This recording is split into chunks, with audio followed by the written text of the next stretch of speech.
Assalamualaikum warahmatullahi wabarakatuh. Moras maju dua, ahoy. Oke. Jumpa lagi dengan saya Arif Maulana di ini Medan Boom. Hari ini kita akan ngobrol dengan petinggi-petinggi dari Vespa ya.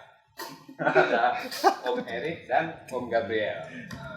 Oh ya, sebelum kita ngobrol, jangan lupa untuk dukung channel ini terus, subscribe, like dan share, komen terserah. Boleh lah ya, harus itu.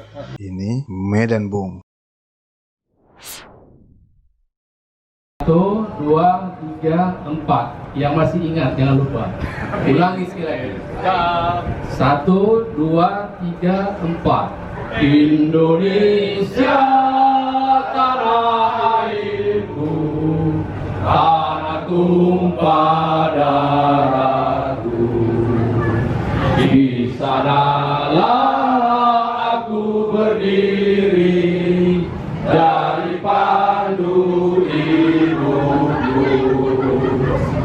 Indonesia kebangsaanku, bangsa dan tanah airku. Marilah kita berseru, Indonesia bersatu.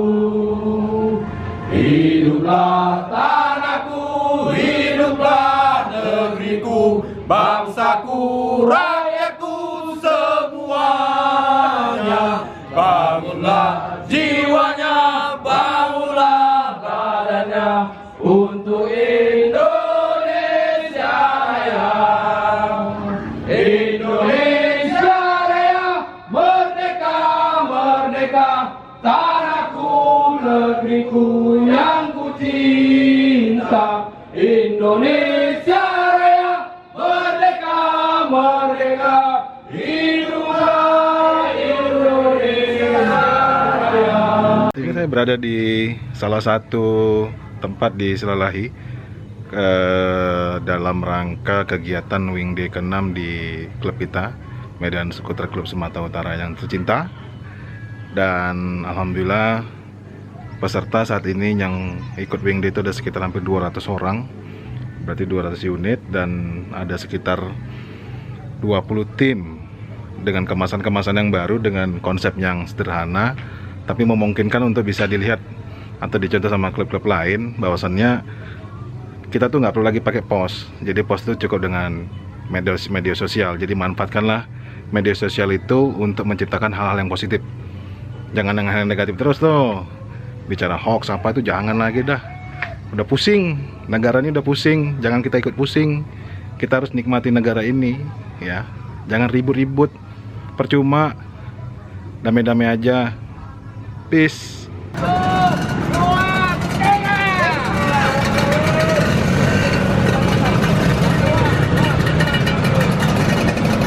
Oke, Om Erik, Ketua Medan Skuter Club atau MSC ya? Nah, gimana nih Om, MSC sekarang?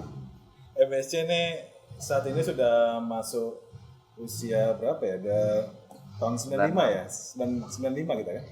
95 tepatnya di bulan Juni, dan sekarang sudah 2020, berarti sudah hampir 25 tahun. 25 tahun. Kemudian sekarang ini sudah ada berdiri 5 region dan 1 chapter. Ya, dan yang baru sekarang ada chapter baru itu di Padang Sidimtuan.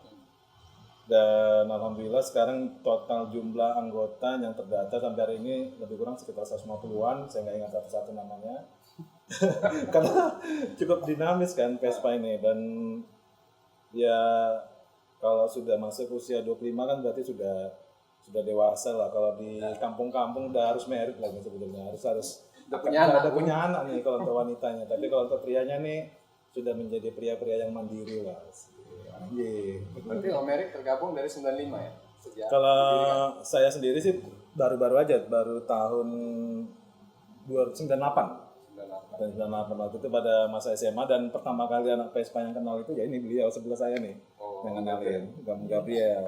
Dan Om Gabriel ini sekarang di klub kita juga sebagai pengurus utama di presidium, dia sebagai bendahara ya, bendahara tetap lah. Kalau kita manggil Pak Bentak. Jadi Karena nggak ganti-ganti ya. karena nggak ganti-ganti, belum ganti-ganti. Dan beliau yang tahu, sebetulnya beliau sih yang lebih kompeten untuk menjelaskan bagaimana berdiri. Karena 98 itu saya ketemu beliau sudah MSc. Gitu. Oh, boleh lah Bang Evel ceritain sedikit gimana sih dinamika berorganisasi khususnya di MSC ini. Ya, MSC berdiri itu awalnya dari beberapa orang. Mendiang Eryadi,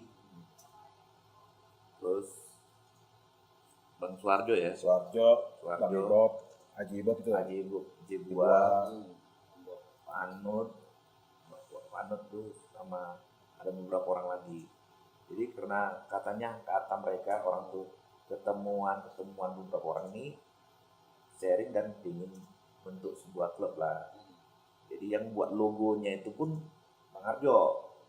Masih manual ya? Ya, dibuatnya logo dari model Vespa. Kenapa namanya Medan Scooter Club gitu kan, bukan Medan Vespa Club ya?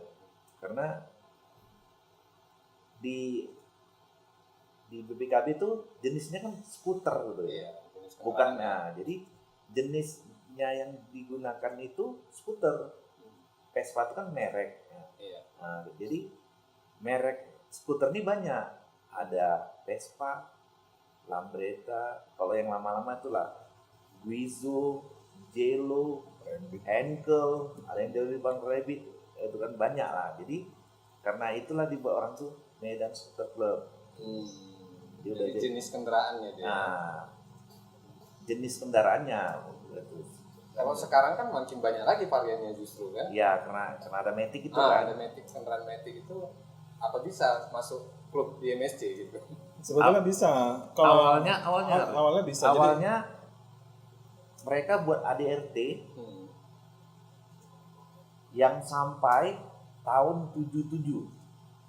Awalnya tahun produksi 77. produksi 77. Jadi Berarti spring. kayak PX nggak masuk lagi Ah, lah. itu PX belum. Belum Yang dihitung. pakai waktu itu tuh cuma satu orang namanya Yosi itu, PX. Yang lain spring, Kongo ke bawah semua. Iya. Jadi karena perkembangannya ini ada Penyesuaian lah.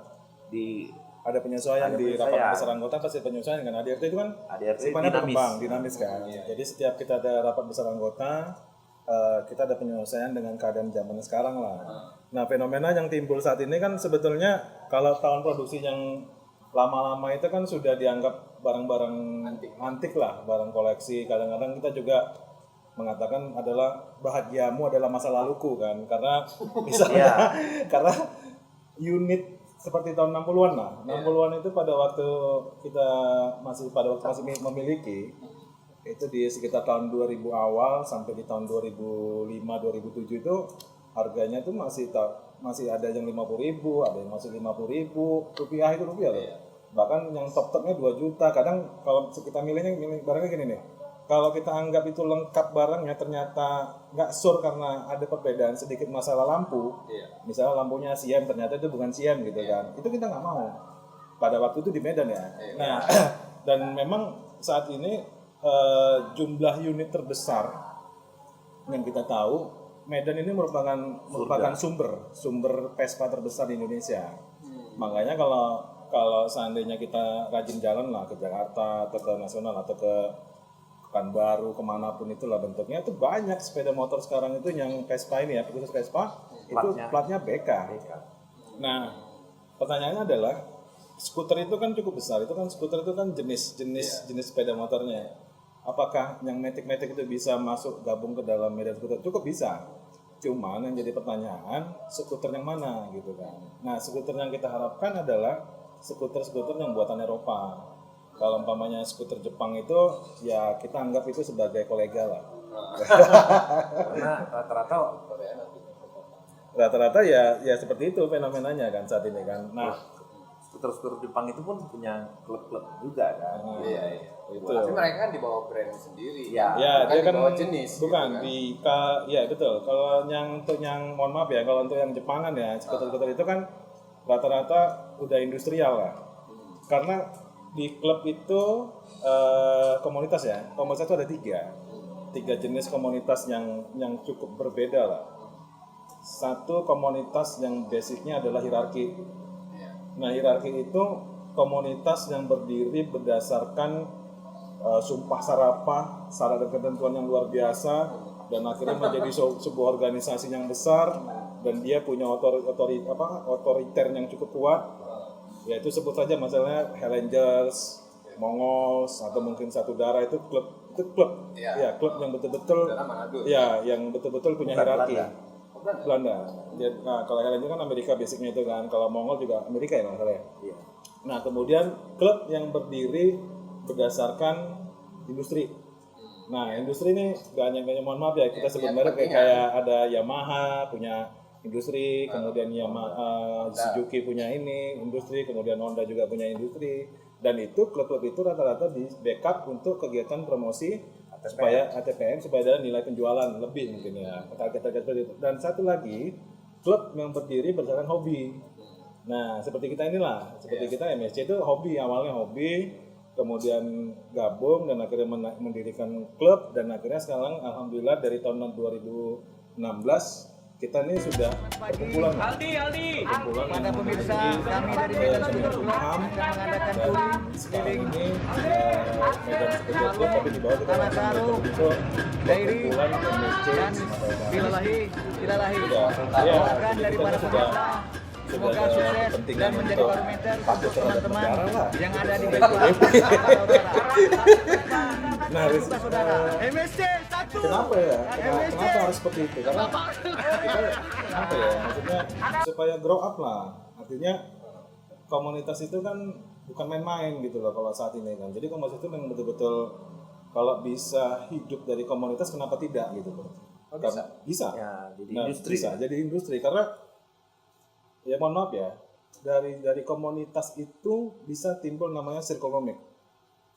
Circle-nomic ini, misalnya ketika kita mau agenda touring, oke ya, touring kemana nih misalnya, touring ke Prapat, tanggal berapa, misalnya kita prepare-nya tanggal 1 sampai tanggal 10, tanggal 12 kita mau berangkat nih, ya kan. Nah, di tanggal 1 itu kita umumkan, ya kita mau apa aja nih, terbuka aja.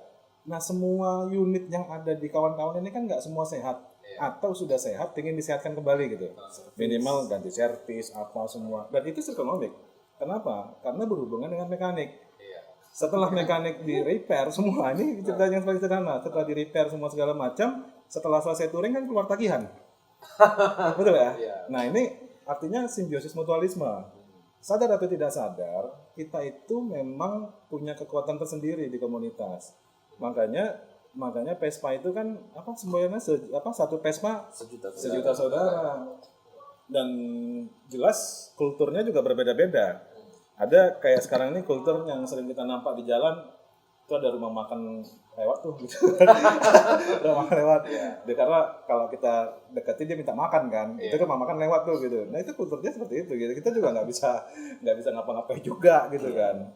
Artinya kita mau ngelarang dia lagi cari identitas diri. Walaupun kita usir pun dia ternyata juga anak Indonesia, dan dia juga memang adalah putra Indonesia, ya gitu-gitulah. Nah, dan bagian dari Vespa. Walaupun bentuknya tidak Vespa, tapi unit mesinnya dia pakai Vespa. Ya kalau anak-anak kawan-kawan bilang tuh trotontong lah.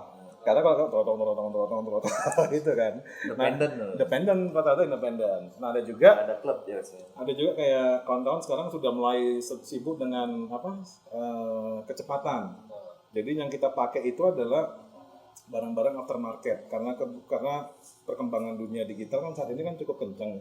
Jadi mereka tuh belanja aftermarket itu lebih kuat. Jadi ada yang untuk racing, macam-macam lah. Nah, kemudian ada juga yang hobinya nggak kemana-mana, cuma hobinya mengoleksi, mengumpulkan dan mengoleksi. Bahkan dia sendiri pun tidak pintar bawa sepeda motor, bang ya. Ada di Medan tuh. Ada Medan. Mungkin nanti bisa dikulik tuh. Ya, tidak pintar. Kenapa anak Medan ini kok songong atau pesong gitu loh? Dia punya koleksi banyak, ratusan unit Vespa, tapi nggak dipakai. Ternyata cuman menikmati. Itu ada. Menikmati koleksinya. Menikmati koleksi. Dan kadang-kadang sampai Mesir kita kadang-kadang geleng juga kita ngeliat kan. Ada juga yang hobinya touring.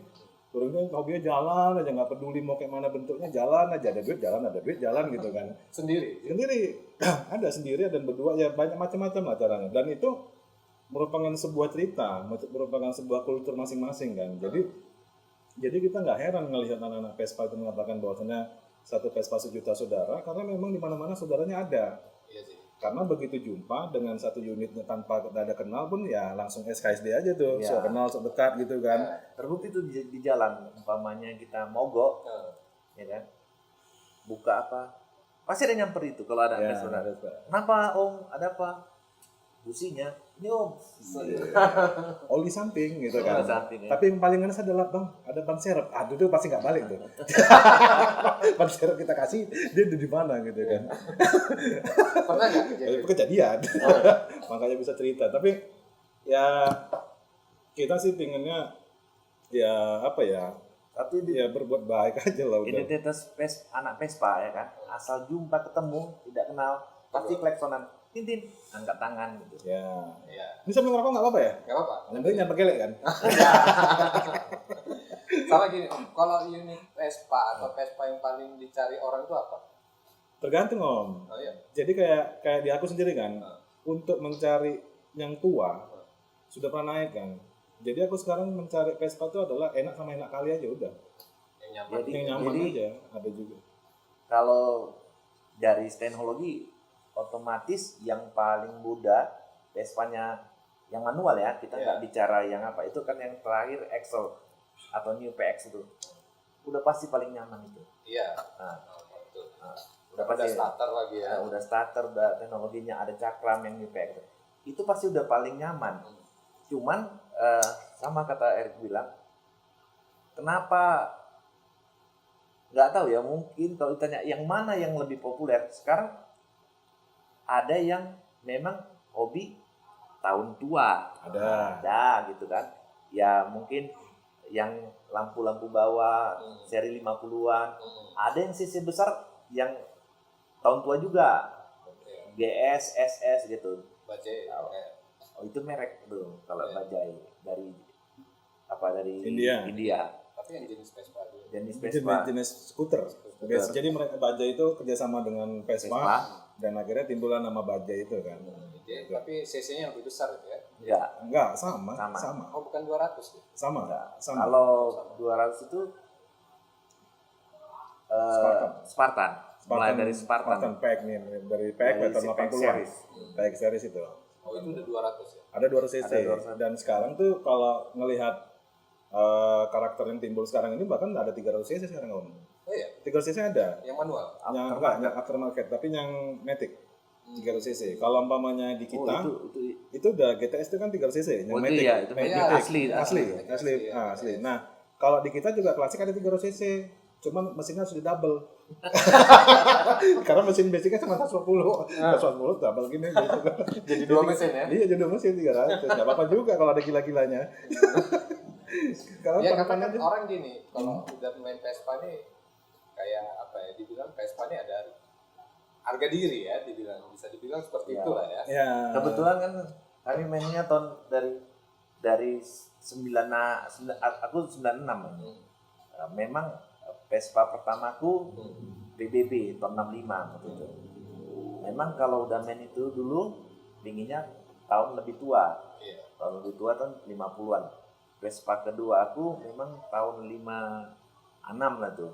Yang apa kan? Yang lampu pickup Lampu di kalau 5556 masih di atas, cuma telanjang gitu dia. Oh iya, yang stangnya Iya. ini. Aku punya itu. Setelah itu Tapi sebentar aku potong bang. Tadi nggak apa-apa warna biru lewat tuh nggak apa-apa juga ya. Nah, Dia karena dia simpatisan. Ya, jadi ngaruh di edit lah. jadi memang kalau punya seri-seri, tadi kan tanya seri-seri kan, seri Vespa paling unik memang mungkin ada kebanggaan tersendiri sama kita. iya. Tapi kalau yang dibawa, istilah dikendarai, yang aku bilang itu pasti Vespa yang tahun tinggi. Rata-rata sekarang. Kayak Excel gitu. Iya, perkembangan teknologi. Ya, Namanya. nggak mungkin di Tapi pun kalau tahun rendah dia sifatnya udah rekondisi lah rata-rata. Rekondisi artinya secara perform dia memang betul-betul barang yang betul-betul lah. Ya, Karena kan pada prinsipnya tahun 50-an kayak kita lah sekarang mau main sama nenek-nenek, ya kan? Macam mana nenek-nenek itu? Ya pakai kursi roda lah, ya kan? Disorong sana kemarin gitu maksudnya. Jadi nggak apa-apa. Jadi kalau nenek-nenek itu direkondisi bisa, karena dia dalam bentuk teknologi kan. dan aftermarketnya juga ada sekarang. Ya cukup canggih lah dengan dunia maya yang saat ini luar biasa itu, kita Kalau ada perubahan besar. Kalau zaman dulu memang sulit cari-cari apa aksesoris atau iyalah spare part itu sulit, amat sulit. Maka kadang-kadang kita cari kemana-mana, sama kayak Erik bilang tadi, ketemu unitnya tapi nggak lengkap aksesorisnya, kita nggak mau ngambil. Pada waktu itu. Di tahun 2000-an tuh, 2010 ke bawah itu, 2005 ke bawah lah itu. 2005 ke bawah itu. Tapi kalau sekarang bangkainya aja ratusan udah. Nah, itu. Ratusan juta. Iya. Erik pertama kali dia naik Vespa justru seri yang termasuk mahal. GS dia tuh, tahun 65. MK1. MK1. MK1. Pada waktu itu aku beli 2 juta. 2 juta. Dan sekarang ini harganya udah hampir 250. Hampir 250. Itu yang ini masih ada. Itu ada kan sekarang tinggal. Karena waktu itu dia punya GS-nya memang enggak. Maksudnya iya betul-betul gambu lah. yang penting asal aja lah gitu. Jadi cepetin gitu. BS yang lampu bulat ya? Enggak, lampu bulat, depannya lampu bulat, sama stangnya lampu bulat. BBB. Cuman belakangnya itu lebih bongsor gitu biasanya. Itu lebih bongsor, kemudian ringnya karena ada ring 8 sama ring 10. Nah, itu ring 10. Bannya ring 10. Terus dia shock breakernya 2. Udah kepek. Nah, jadi pada waktu itu aku beli di SMA, alasannya kan gara-garanya ini Vespa nggak bisa kenceng gitu loh. Karena kan pada waktu itu kan masih zaman-zamannya Om Amar tuh. Amar, KMR, itu kan tuh fenomena tuh kan. Jadi ini lagi balap-balapan king apa gitu kan. Orang tua kan wajar kan, dia nggak ngasih. Udah cari yang lambat-lambat aja gitu. Nggak tahu dia. Nggak tahu itu bisa ditukar pistonnya pakai king. Dan speednya kenceng. Dan akhirnya notabene ya tangan sebelah kiri lah patah-patah sedikit ya kan. Itu naik GS itu. Dan itu diceperin gitu kan. Ya, pokoknya gaul lah. Zaman Gria lah itu pada waktu itu. Zaman Gria lah ya. Jadi karena tracknya zaman Gria pada waktu. Tukarlah yang lebih muda lagi tahunnya. Itulah. Padahal kalau lah kita tahu sampai perkembangannya segini dahsyatnya nggak mungkin. Nggak mungkin itu kan. Dapat satu rumah loh. Iya jelas. Memang ada itu dan itu terbukti kok. Itu jadi gini, dia jual Vespa yang cukup langka dan akhirnya dijual dan dibeli sama salah satu artis di Indonesia dan akhirnya dia bangun rumah. Dia punya rumah. Dan akhirnya mata pencaharian terbesar dia adalah di situ. Tuh, ada. Jadi main Vespa. Iya, jual beli Vespa itu, liputan jual Vespa.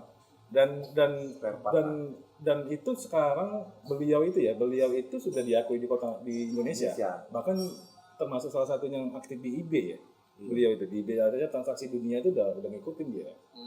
Patokan. Jadi orang Medan itu ya cukup bangsat lah. Bilangnya cukup brengsek lah. Brengsek sana, brengsek sini, brengsek gitu kan. Brengsek. Oh, betul brengsek. Itu brengsek. Jadi luar biasa lah Medan. Jadi kalau kita bilang tuh ini Medan Bung tuh ya betul. Medan itu punya karakter kan.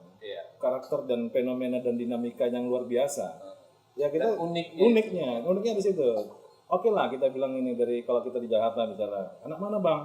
Anak Medan gitu kan. Padahal begitu tanya ketemu Medan nih, mana kau? Dari mana? Padang Sidimpuan gitu ya.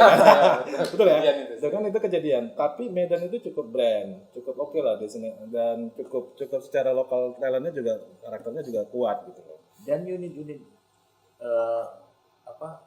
Vespa yang ya dikatakan langka-langka itu banyak di sini dari Medan. Nah, banyak yang dibawa Karena dulu banyak orang hunting tuh sampai ke Sidimpuan ya. Iya, Sidimpuan kan dulu kan Vespa becak di sana. Dulu Vespa becak dia bagol dibilang, kepalanya besar gitu. 77 sprint gitu. Ke bawah tahun. Iya, bawah lagi. 75 tuh dari itu. Sekarang ini katanya udah hampir habis yang kepala bagol itu. Tinggal kepala saya yang masih ada. Sama yang nengok aku. Sama yang tengok aku Korip. Sama yang jual beli. Ada rencana ngejek yang jual beli itu kan, yang jual beli stang-stang kebutuhan apa? Dibeli orang itu diganti. Menurut ada satu yang memang dia bisnisnya jual beli itu, dia sampai ngekos di situ, ngambil khusus kepalanya itu aja.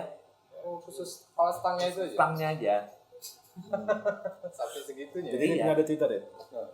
Pada waktu itu kalau nggak salah ada salah satu brand rokok terbesar mengadakan event di Medan, di Polonia, dan pada Big Bang-nya di malam minggu itu di Medan nih kejadian. Jadi pada waktu itu Big Bang itu kan dia kan 7 hari berturut-turut tuh. Setiap hari itu ada event rokok itu kenceng itu di Polonia itu. Jadi pas Big Bang itu banyak artis, kemudian para audiens juga banyak semua. Jadi kan parkir sepeda motor semua nih, mobil, dan Polonia itu betul-betul meledak lah. Karena kan Polonia kan nggak ada bandara lagi kan.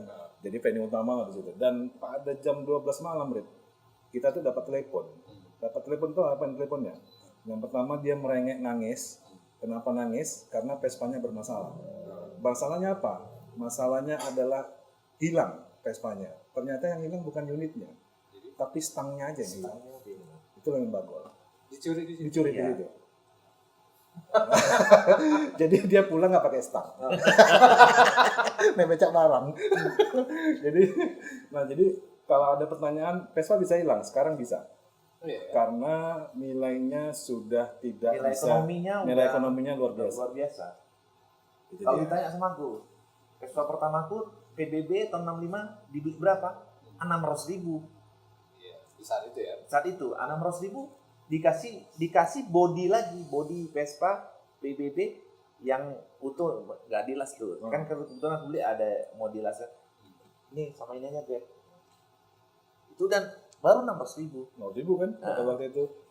Kalau sekarang PBB yang Orion udah di atas 25 kan. Abang 100.000, aku beli 50.000 itu mana? Oh iya. Di Padang Alaban. Iya. Unit Iya. Unit utuh. Cepuk tahun 61. 50.000. Jadi aku Itu yang tanya belakangnya ini bulat ya. yang enggak ya belakangnya bulat, terus stangnya itu 3 speed kan. Jadi ya, cepuk. Jadi bisa kalau sekarang dibuka, ini kalau nggak salah stangnya aja ya, stangnya aja itu lebih kurang 8 ke 10 ada itu stangnya aja sekarang. Harganya stang itu. Jadi pada waktu itu aku dapatnya 50.000. Naik, aku bawa ke Padang Alaban, aku naikkan kereta api, aku taruh di bengkel, kebetulan bengkel kita waktu itu di Raja Wali. Paginya jam 10 ditelepon, itu punya siapa, punya aku, terus dihargai 250.000, stangnya aja. Seneng pada waktu itu, karena kan lengkap kan, seneng gitu. Kalau sekarang lebih seneng lagi harusnya, karena harganya sudah 10 juta. Cuman kan, makanya aku bilang bahagiamu adalah masa laluku kan. Iya. Jadi kalau ada pertanyaan kenapa harga-harga Vespa sekarang kok mahal-mahal, waktu murah kok kemana? Iya. Waktu murahnya kemana? Waktu murahnya kemana? Kita jalani itu. Kita jalani. Udah dilewati lah. Udah. Gitu ya. Ya. Jadi sekarang tinggal menikmati naik Vespa itu adalah enak kali aja udah. Sama ini Om, berbicara tentang organisasi di MSC. Isu apa sih yang sering dibicarakan di organisasi atau apa kegiatan lain gitu selain kegiatan di MSC? Kalau MSC pertama kali terbentuk itu kan cukup banyak karena dia jadi pusat sentralisasi kan. Iya. Sentralisasi pada waktu itu ngumpulnya di awal-awal yang aku tahu ya. Yang aku tahu kalau dari pendiri-pendiri itu ngumpulnya pertama kali di Millennium. Tata Plaza dulu. Tata Plaza, kalau dulu Tata Plaza itu kan di Jalan Kapten Muslim. Kemudian setelah dari Tata Plaza di Gria. Jadi apa lah ya, nomaden lah, pindah sana pindah dan pada akhirnya sempat ngumpul juga di Masjid Raya gitu. Nah, Di Golden juga. di Golden juga pernah. Nah, tapi seiring perkembangan zaman pada waktu itu sendiri juga MSC juga mengalami perpecahan. Dinamika perpecahan dalam sebuah organisasi itu kalau kita yang sekarang ini menganggapnya itu adalah hal yang wajar. Karena yang pertama mungkin beda persepsi, beda pendapat, dan itu merupakan dinamika dan bunga-bunga yang harus dilalui. Sama karena zaman dulu, dihindari ya. zaman dulu itu mungkin ya komunikasi. Ya. Kita kan HP belum sama. Jadi umumnya mendiang ketua RIAD itu karena dia dekat rumahnya, dia lebih banyak ke mainnya ke Ayahanda. Ya. Kebetulan kawan-kawan kita yang di Padang Bulan itu merasa yang pecah tuh yang di Padang Bulan merasa kami nggak diperhatiin gitu. Ya. Dulu belum ada region, belum ada chapter. Masih Medan Scooter Club aja. Jadi satu kesatuan besar gitu. Jadi basecampnya di mana, Bang? Basecampnya di sini, dekat bengkel nih, makanya ada suara-suara di sourcing nggak apa juga ya, karena di bengkel. Lagi ngecen tapi bang kita bengkel mobil. Bengkel kantor. perpecahan itu, maka Ketua Mendiang Riyadi itu berinisiatif. Kalau gini dia melihat-lihat yang apa lain, kita buat aja region-region. Jadi setiap region Punya ada otonom. dan ada ketuanya. Ada ketua region. Nah, ketua region. Jadi mengkoordinasi kan lebih gampang dia. Kayak umumnya kemarin lah kabari sama anggota-anggota gitu kan. Ke tebing, chapter tebing, kita mau adakan acara ini. Nah, gitu. Jadi supaya komunikasi itu lebih sederhana lah. Lebih sederhana. Jadi sebetulnya Rip, kalau di kita di organisasi kan menyederhanakan masalah nih sebetulnya. Kenapa kok bisa Medan Skuter Club bisa ada di Sidimpuan, ada di tebing? Karena ini kan bukan Medan nih, ya kan? Namanya. Nah, tapi karena kebetulan kita sudah masuk ke dalam organisasi yang sifatnya kelembagaan, ini kan sudah perkumpulan MSC Sumatera Utara. Jadi secara kelembagaan ini tidak ada masalah, gitu kan? Cuma nama aja gitu. Jadi cuman secara idealnya memang ya Medan aja lah, paling enggak ada region di kecamatannya region. Tapi ya kalau aku pribadi ya menganggap bahwasannya dengan keadaan komunitas atau organisasi atau perkumpulan yang semakin membesar, berarti kan semakin banyak teman, semakin banyak saudara, dan semakin banyak silaturahimnya. Nah kalau mamanya silaturahimnya semakin banyak, ya semakin banyak kawan kan semakin banyak rezeki. Kan konsepnya itu dia sekarang ini kan. Jadi kalau mamanya ada konflik yang sifatnya internal ataupun eksternal, yang dicari itu bukan sumber masalahnya, tapi apa solusinya. Nah banyak kawan-kawan yang berbeda pendapat misalnya. Ini kan contoh aja lah, berbeda pendapat semua segala macam. Oke aku buat klub lagi, ya buat aja klub silakan. Tapi bertahan apa tidak kita kan tidak tahu. Bisa aja klub itu satu orang itu bisa menaungi sebagai ketua umum, sekretaris, bendahara dan anggota. Udah pernah ketemu belum? Belum kan? Belum. Tapi dia bawa nama klub. Nah, dan akhirnya itulah yang pada akhirnya membuat dinamika dinamika di Vespa ini atau di klub motor ini cukup luas lah. Cukup luas. Jadi tinggal kita berpikir positifnya aja ya. Maka itu kami juga pernah bilang kan sama kawan-kawan, kalau membuat klub itu gampang. Yang susah itu mempertahankannya, menjalaninya, mempertahankannya. Ada dulu, gak usah lah kita bilang di mana. Klubnya didirikan untuk dibubarkan. Kenapa didirikan untuk dibubarkan? Hari ini orang dia mengundang ini datang nih, mengundang kami, didirikan. Besok orang tuh udah berantem gara-gara masalah buat acara itu kan, besok berantem bubar. Itu kami bilang ada di daerah sana ya, daerah sana ke arah center sana lah, ke arah center. Tapi letak posisinya di mana kita nggak kasih tahu, nggak enak. Jadi bicara itu maksudnya gini, ya udah ada kayak tadi ada organisasi kan dibubarkan. Balik lagi kita ke MSC. Apa sih keuntungan kita menjadi anggota MSC misalnya? Kalau keuntungan kita menjadi anggota MSC, kita nggak ada menjanjikan sesuatu hal. Kecuali kalau umpamanya MSC ini adalah perusahaan ya. Berarti masuk MSC bergaji nih. Enggak, secara organisasi lah. Secara organisasi kita nggak ada nih. Mungkin anak-anak yang naik Vespa itu kan pengen gabung di klub gitu kan, atau gabung di apa gitu. Kalau mau gabung di klub MSC, keuntungannya adalah klubnya udah dewasa. Kita umurnya 25 tahun, bukan kita menyembuhkan diri, kita udah pernah sakit, udah pernah pecah, udah ya semua mungkin inilah. Semua apa tuh tahapnya. Sampai yang gara-gara klub meninggal juga kawan-kawan kita ada ya. Ada di Gria tuh tabrakan meninggal. Jadi kan kemudahan akses juga ada lah ya. Ya, kalau Insya Allah. Jadi mohon maaf, kita kan berteman itu kan bukan di Medan saja maksudnya, tapi kita sudah cukup aktif untuk nasional, sudah aktif, dan mungkin kalau seandainya nanti terjadi dunia perkovitan ini juga sudah mulai mereda, kita juga bakal support ke Vespa World Day yang diadakan oleh VCI dan kita semua seluruh Indonesia, dan itu juga merupakan salah satu daya tarik lah, karena kita di klub MSC sendiri kan motonya kan kami dan kamu adalah satu. Itu moto gitu. Tapi kalau ketika masuk pilkada kita nggak berani melakukan itu. Karena kan ada nomor 1, nomor 2, nomor 5. Iya. Ya. Jadi motonya itu kami dan kamu adalah satu di klub. Tapi sebetulnya awalnya itu Bang Arjo itu pendiri kita yang di Johor tuh kan. Dia tuh bikin motonya itu kami dan kamu adalah satu dalam cinta dan apa juga kemarin? Dan rasa. Dalam jalan cinta dan rasa. Cuman terlalu melo cinta rasa. Jadi kita diskusi, kita pangkas lah. Cek. Jadi kami dan kamu adalah satu. Gitu. Jadi kalau umpamanya teman-teman juga ingin bergabung di MSC silahkan. Nah, untuk bergabungnya juga melalui proses karena kita pingin tahapan-tahapan itu kan 2 tahun sekali kan kita ada Wingday. Wingday itu sekarang sudah masuk Wingday ke-6. Dan pada prinsipnya Wingday itu adalah fungsinya adalah untuk menerima anggota baru, anggota atau keluarga-keluarga baru lah. Dan alhamdulillah banyak masuk itu banyak. Dan tahun lalu yang kita buka kita adakan Wingday itu Di Silalahi. Di Silalahi itu bahkan terbuka untuk umum. Padahal itu kan sebetulnya acara privasi kan. Kita buka untuk umum. Kenapa? Kita ingin menjadikan sebuah menjadikan trigger bahwasannya MSC itu ingin memotivasi kawan-kawan klub-klub yang lain gitu loh.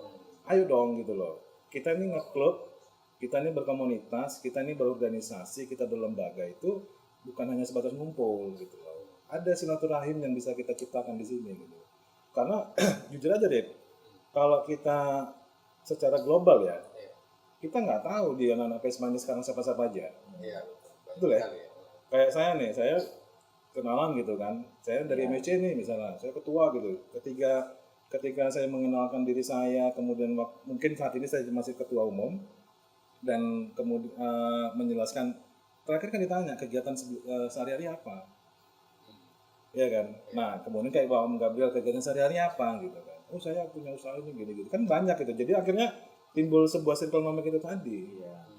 Itu jadi betul yang dikatakan sama kepercayaan kita itu. Silaturahim itu membawa rezeki, jangan diputus. Itu jadi perbanyak aja gitu. Jadi sayang kalau seandainya kita punya klub terus kita nggak mandiri silaturahim, kita hanya mementingkan ego sektoral kita masing-masing dan akhirnya timbul perpecahan. Itu saya rasa sayang lah, karena kita ngerintis untuk klub itu kan bukan main-main juga kan. Kadang sampai ada deklarasi, kemudian ngundang sana sini, kan banyak tuh ya Bang ya. Bahkan tadi dibilang Om Gabriel ada yang emang buat klub untuk dibubarkan juga ada. Gitu. karena notabene entah apa nggak ngerti lah, tapi itu Jadi betul kata Erik, banyak keuntungan kita. Banyak keuntungannya yang berklub ini. Kenapa? Kita nggak tahu. Jumpa kawan, apa kerjaanmu? Aku tukang las. Oh, ada berhubungan sama kerjaan dia, beliau kontraktor. Ada. Nanti perusahaan apa dia? Dokter. Tanya dokter gini kan gitu. Nggak tahu berobat gigi gratis gitu kan. Iya. Gitu. Ini kejadian Jadi gitu. kita nggak tahu. Gara-gara Vespa. Malah Iya banyak. kita punya teman-teman di Jawa itu kan, ya jujur banyak gara-gara organisasi Vespa ini makin Banyak. menyebar Ada di yang Indonesia. anggota dewan gara-gara unit Vespa, jadi bergabung di komunitas Vespa di Kediri sama Bali itu ada. Iya, jadi anggota dewan. Memanfaatkan. Bukan memanfaatkan, artinya secara kapasitas elektabilitas dia kan cukup bermasyarakat mungkin lebih gampang kali kan, berkomunitas ini kan lebih gampang. Artinya beliau dapat membaca karakter suara dia gitu loh. Ya itu tadi, karena kan berdinamika dari, maksudnya kita ketemu kayak touring kayak aku kemarin touring dari Medan ke Palembang Medan itu kan sendiri. Kita kan ketemu orang kan banyak, ketemu mata sipit, ketemu mata yang belok, ketemu kulit hitam, ketemu kulit yang coklat, kadang nggak ada kulitnya, kan pening juga nih, berarti pocong ini di langit. jadi itu kan cukup berdinamika. Jadi akhirnya ya kita ya bisa ngebaca karakter kan, belajar lebih dewasa lagi, belajar lebih lebih proper lah untuk kedepannya. Jadi sebetulnya nggak rugi kok masuk klub. Ya kalau memang pingin masuk ke MSC SU atau ke Medan Skuter Club silahkan.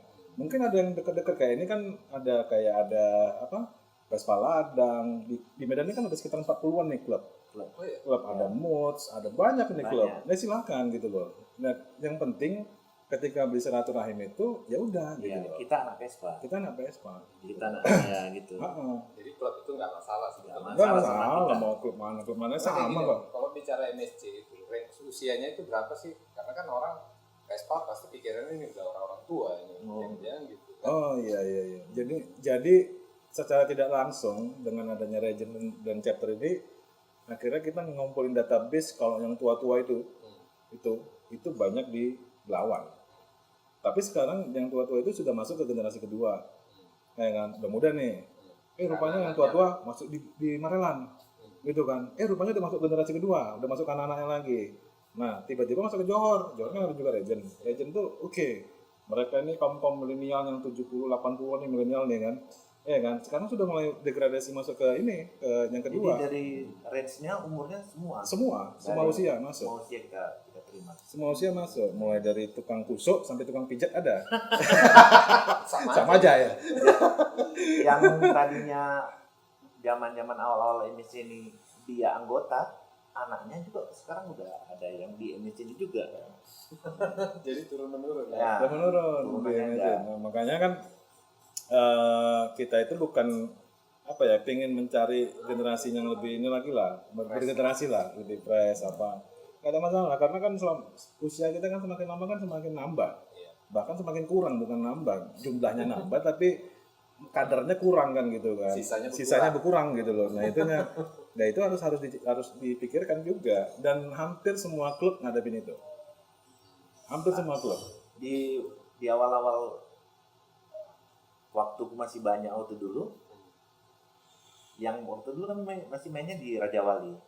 Gabung semua itu. Ada 300-an gitu. Aku fungsinya macam PR lah, datang anak-anak kayak Erik lah, sini main gitu. Merangkul. Usianya masih 28 pada waktu itu. Dia masih SMA. Ya kan, masih belasan gitu. Nah, ini asal ada sini. Semua kita tampung, tapi dalam perjalanannya kan nanti tersaring sendiri ya tuh siapa yang betul-betul memang menjiwai atau memang yang hobi atau yang ngikut trennya kan gitu. Jadi salah satu yang korban aku dialah. Saya korban dan saya ingin menuntut balasan.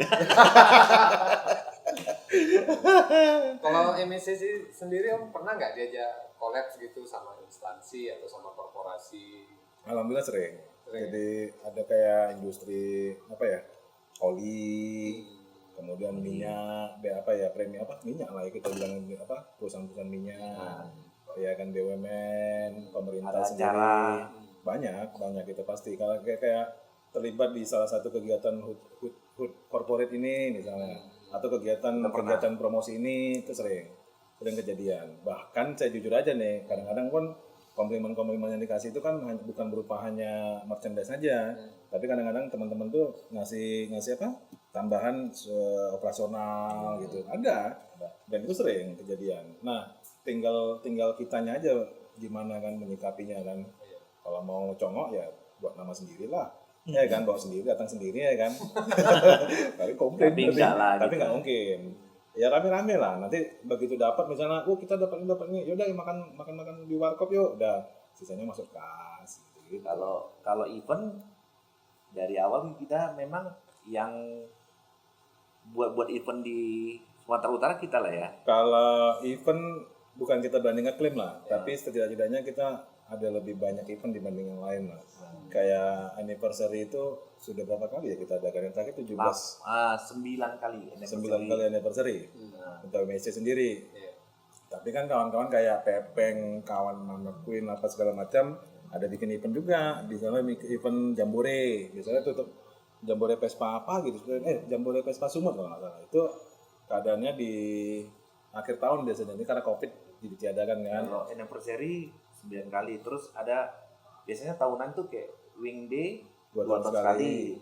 Terus Family Day itu setiap tahun. Setiap tahun. Karena kan ada program triwulannya ada. Di kitanya ada. Berarti kegiatannya banyak ya? Ya banyak. Sampai kita sekarang ini lagi terakhir inilah. Terakhir ini yang endurance nih. Endurance. Ini pun karena Covid batasin. Buka karena tadinya nggak ada event balap juga ikut karena kayak seperti yang bilang tuh kan perkembangannya dari tahun 99 itu udah ada road race Vespa yang ikut. Nah, di acara road race, dan baik. road bike gitu kan, ada kelas Vespanya. Jadi kita ikut tahun 99 pertama kali tuh.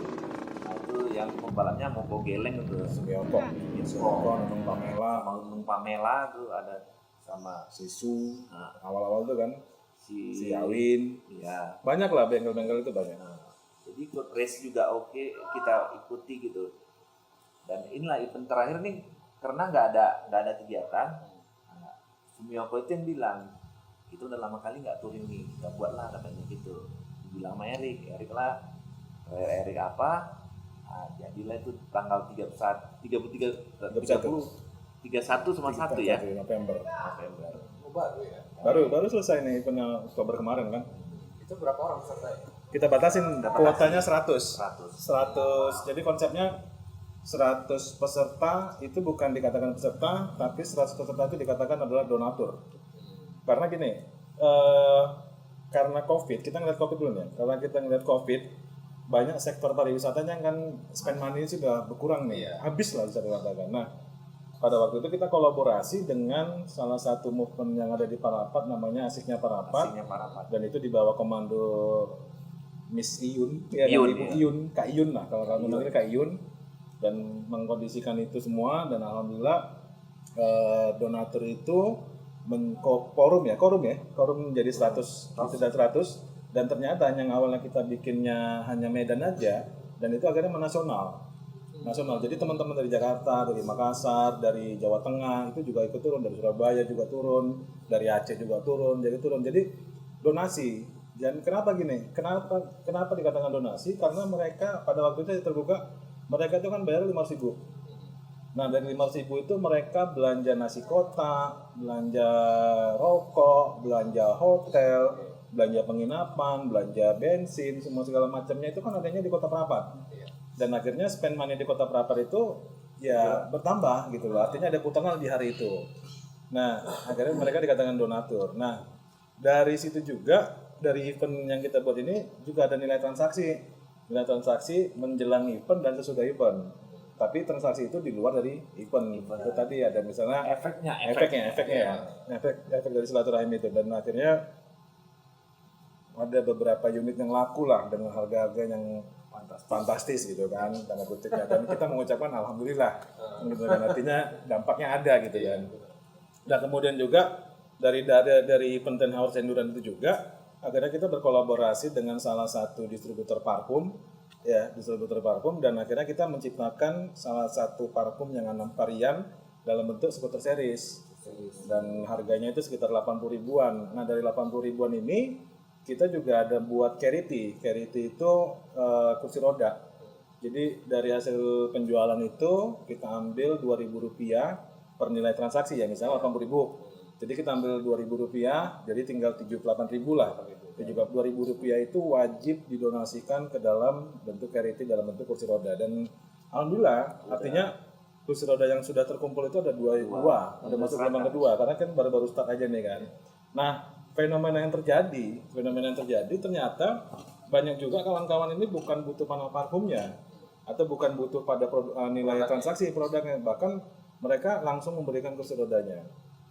Nah, misalnya ini kursi roda nih langsung gitu, dan namanya tidak mau disebutin gitu. Dan sekarang udah kemarin di Marelan, dan ini sekarang sudah di tebing, dan ini sekarang kita lagi masuk ke yang ketiga. Yang ketiga ini bajunya. Dan ini sekarang kita lagi sell 150.000, dapat baju, dapat parfum gitu. Siapa tahu bisa dipromosi di sini. Ini Medan Bung nih soalnya ya kan. Nah, balik. Ini Bang gemuk, nggak bisa balik. Gemuk. Dan ya itu lah, maksudnya apa ya? Mungkin ada yang kurang gitu kan. Mungkin juga ada yang lebih. Dan semuanya tidak ada yang sempurna. Gitu loh. Nah, artinya kita berorganisasi, berlembaga seperti ini atau berklub atau berkomunitas ria ini bukan hanya ngumpul, datang, duduk, ketawa-ketawa, tapi adalah yang bermanfaat untuk lingkungan sekitar gitu loh. Ada yang bermanfaat untuk sosial, karena menurut saya pribadi atau kawan-kawan yang mungkin yang sepaham, ya berbuat baik aja udah gitu loh. Karena pasti baliknya juga baik-baik juga gitu. Karena udah cukup lama kan berbuat jahat kan. Iya. Artinya Masa jahat terus. jahat terus gitu kan. Nah, jadi kalau kawan-kawan mau donasi silakan. Kita terima. Mau beli parfum silakan, mau beli t-shirtnya silakan. Ada apa ya enggak? Apa medsosnya? Ada. Ada. Itu di mana? Ada di kalau di Instagram, kita lebih fokus di Instagram, itu namanya CNC Fashion Store. Kalau MSC-nya sendiri MSC-nya itu MSC underscore SU. SU. Nah, nanti tengok aja di sini di bawah sini nih. Sini tuh. Nanti tolong diedit ya, Nanti kita kasih link di video kan. Siap. Itu. Jadi udah dulu ya. Kalau kita panjangin ini Enggak, sampai malam. Sampai malam Om, pasti Om. Malam nggak habis. Iya, sampai malam lah. Kalau yang mau ini tahu banyak ya datang aja ke basecamp kan. Nanti dikasih link apanya, link Basecamp-nya di Jalan Merak. Instagramnya kan. Link Cilupa. Ya kadang-kadang uak-uak untuk umum. Itulah obrolan kita hari ini sama Om Erik dan Om Gabriel dari MSC. Jadi buat teman-teman yang pengen siapa ya ada podcast sama siapa, nanti bisa isi di kolom komentar. Kita akan coba menghubungi atau kita kedor. Kalau nggak mau nanti kita datangi, kita tunggu di depan pintu rumahnya. Ini 4, 3, 2, 1 tutup pintu enggak? Enggak. Jadi terima kasih sudah nonton. Semoga bermanfaat. Kalau nggak bermanfaat ya salahkan. Assalamualaikum warahmatullahi wabarakatuh. Kat.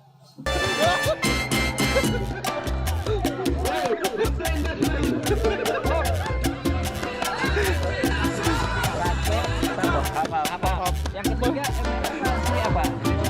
Itu yang ketiga barangnya. Mana dia sini pemenangnya mana? 2. Tunggu. Sabar. 1, 2, 3.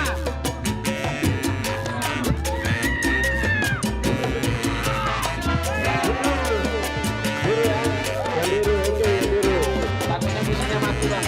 Kemudian ini posisi jantungnya bang. Oke, terima kasih.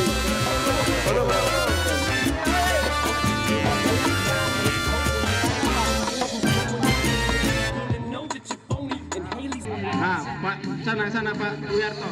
Sana roket. Nah, Roman ke sebelah sini man, sebelah. Bang Udin, pindah Bang Udin. Sana simpang. Ujung. Oke ya, kita mulai ya. Biar jangan lama-lama. Joget dulu, joget. Hei, mana Bang Udin? Senyum lah Bang Udin. 1, 2, 3, serahkan nama Bang Gabriel ya. Bang Gabriel.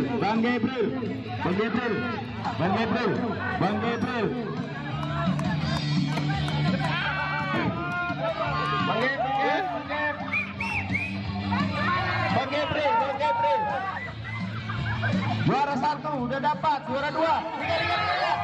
Habis. Nah, selesai. Juara 1-nya Bang Udin, juara 2-nya si Danu. Nah, Bang, pasang dulu businya masing-masing Bang. Pasang dulu Bang. Biar nanti jangan ini Bang.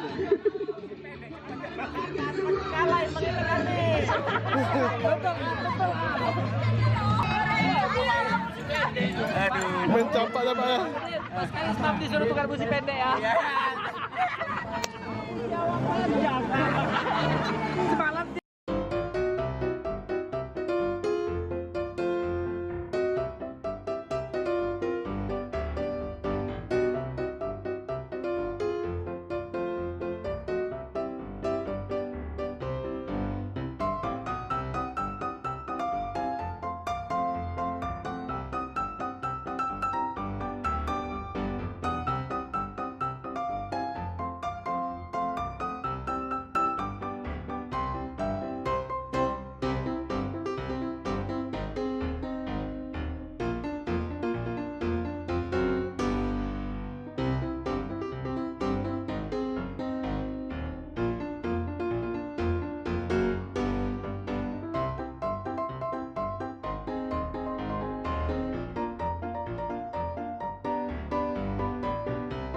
Ini Medan Boom.